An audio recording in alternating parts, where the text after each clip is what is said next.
Hola a todos, bienvenidos a Serie Star.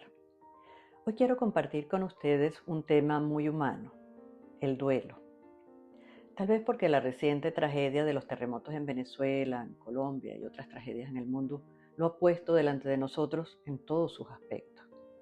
Duelos por familiares, pareja, amigos, mascotas, hogares, lugares, cosas.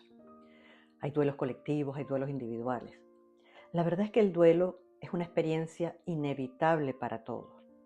La única manera de evitar los duelos sería no amar. Y creo que esa no es una opción si realmente queremos disfrutar la experiencia de vivir. Así que quizás la pregunta no sea cómo evitar el duelo, sino cómo prepararnos para vivirlo y cómo acompañar a otros cuando les toque atravesarlo. Tal vez lo primero sea soltar la noción de que necesitamos superarlo, sanarlo, dejarlo atrás, seguir adelante.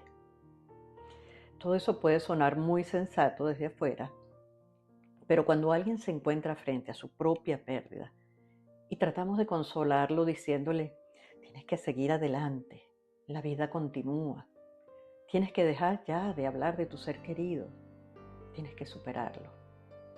Esas palabras pueden sentirse muy diferentes para quien las recibe. También están las frases que intentan ayudarnos a ver el lado positivo. Sí, perdiste todo, pero estás vivo. Pero piensa en todos los años que pudiste tenerlo contigo. O aquellas que sugieren que en algún momento aparecerá alguien o algo que sustituirá lo perdido. Son frases usualmente bien intencionadas. Queremos aliviar el dolor del otro y no sabemos cómo hacerlo a veces. Pero muchas veces están enfocadas en dejar atrás en el pasado aquello que se perdió o en proyectar a la persona rápidamente hacia un futuro en el que encontrará nuevas alegrías, nuevos vínculos. Y un duelo necesita, antes que nada, un presente en el que pueda ser sentido y estar acompañados en ese proceso. El duelo necesita testigos de ese dolor, personas capaces de acompañarnos sin la presión de que tenemos que superarlo, que puedan escuchar cuando necesitamos hablar de nuestra pérdida, de nuestra tristeza, de nuestra rabia, de la injusticia que sentimos, que pueda escuchar nuestros recuerdos, hablar de aquello que extrañamos. Y ser testigos del dolor no significa obligar al otro a hablar. Algunas personas necesitan contar una y otra vez lo sucedido, otras necesitan silencio. A veces acompañar es simplemente escuchar, otras veces es recordar juntos y otras simplemente permanecer cerca. Acompañar es también ser capaces de no huir ante el dolor del otro, porque cuando alguien ha perdido un ser querido y escucha que debe dejarlo atrás, puede sentir que se le está pidiendo algo imposible. No solamente aceptar su ausencia física, sino también disminuir su presencia afectiva, dejar de nombrarlo, de recordarlo, de hablar de él. Y eso puede sentirse casi como una segunda pérdida. Muchas veces la dimensión de nuestro dolor nos habla también de la dimensión de aquella persona, de lo que significó, de ese lugar o ese vínculo para nosotros.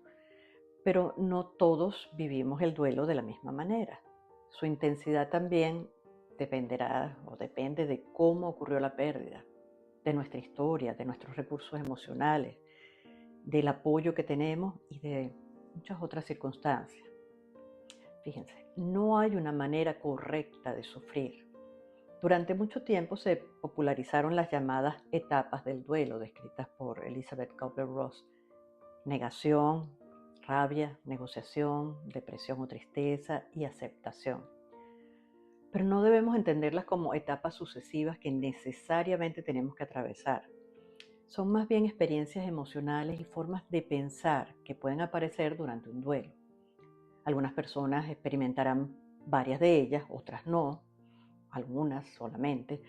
Pueden aparecer y desaparecer y luego regresar después en el tiempo. El duelo no sigue un calendario y tampoco necesitamos curarnos del amor que sentimos por quien ya no está. Podemos necesitar sanar aspectos traumáticos de una pérdida. Podemos necesitar ayuda para recuperarnos de una depresión o para volver a funcionar en nuestra vida cotidiana. Pero el amor mismo no es una enfermedad de la que tengamos que curarnos. No necesitamos curarnos del amor.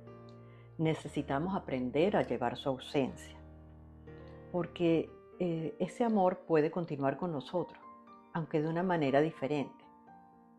El vínculo cambia de forma, ya no podemos abrazar a esa persona o escuchar su voz o compartir físicamente nuestra vida con ella, pero sí podemos conservar sus palabras, sus enseñanzas, sus gestos.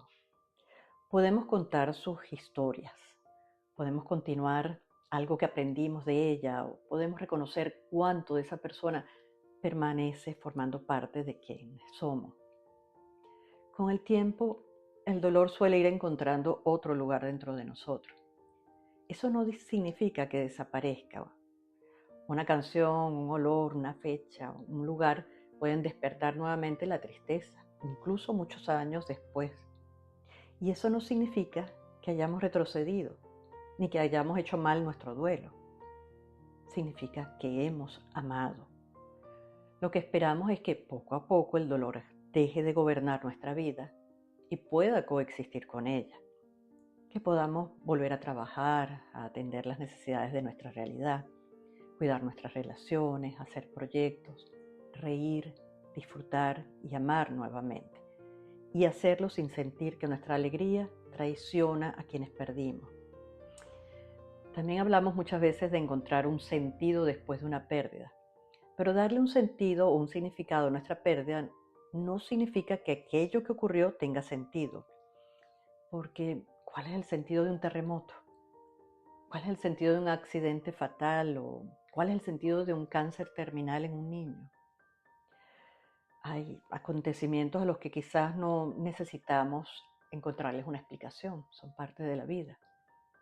El sentido puede aparecer después, en aquello que hacemos con el amor que permanece, en cómo llevamos a ese ser querido dentro de nosotros, en aquello que elegimos hacer con lo que nos enseñó, en la manera en que ese amor transforma nuestra forma de mirar la vida, de relacionarnos con otros, de amar y de estar presente. Sí, la vida continúa, pero el amor por mi ser querido también continúa en mí. Su ausencia ocupa un lugar, pero también lo ocupa su huella. Y quizás con el tiempo descubramos que esa huella ha enriquecido nuestra vida con un perfume que no se disipa, sino que se transforma en un sentido que trasciende el tiempo que estuvo físicamente a nuestro lado. Porque seguir viviendo no significa dejar atrás a quienes amamos. A veces significa aprender a llevarlo con nosotros de una nueva manera. Un abrazo desde mi alma.